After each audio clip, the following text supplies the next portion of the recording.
Class 11 ম্যাথের limit and derivative চ্যাপ্টারের একটা problem,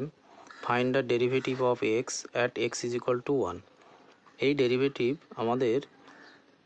F dash x equal to limit H tends to 0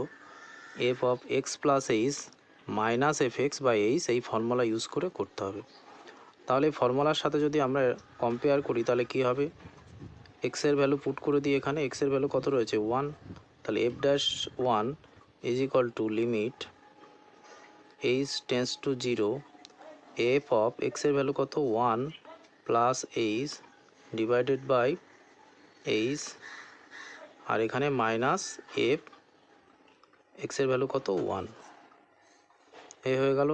এক্সের জায়গায় আমরা 1 পুট করে দিলাম। নেক্সট এফ 1 প্লাস এইচের ভ্যালু কত হবে, এখানে আমরা ফাইন্ড করে নিই। F x is equal two কত রয়েছে 1, তাহলে এফ 1 এক্সের জায়গায় 1 পুট করলে এফ 1 ইজ ইকুয়াল টু 1, তাহলে এফ 1 প্লাস এইচ যদি আমরা এখান থেকে ফাইন্ড করি তাহলে কত হচ্ছে 1 প্লাস এইচ, তাহলে এফ 1 প্লাস এইচ এর ভ্যালু কত হলো,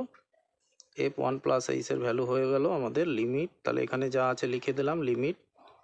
H tends to 0 F 1 plus এইচের জায়গায় আমরা লিখবো 1 প্লাস এইচ, আর এফ 1 এর ভ্যালু কত হবে,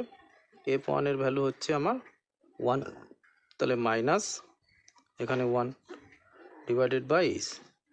প্লাস 1 মাইনাস 1 ক্যান্সেল হয়ে গেল, তাহলে লিমিট এইচ টেন্স টু 0 এখানে থাকলো এইচ বাই এইচ, ক্যান্সেল হয়ে কত হবে 1, তার মানে লিমিট এইচ টেন্স টু 0 এখানে হয়ে গেল 1, তাহলে এটার ভ্যালু কত হলো 1 পড়ে থাকলো, এইটাই অ্যান্সার। তাহলে দেখো এই ফর্মুলা ইউজ করে f dash x equal to limit H tends to 0 f x plus h minus f x by h, এই ফর্মুলা ইউজ করে কিন্তু এখানে আমাদের ডেরিভেটিভ ফাইন্ড হয়ে গেল।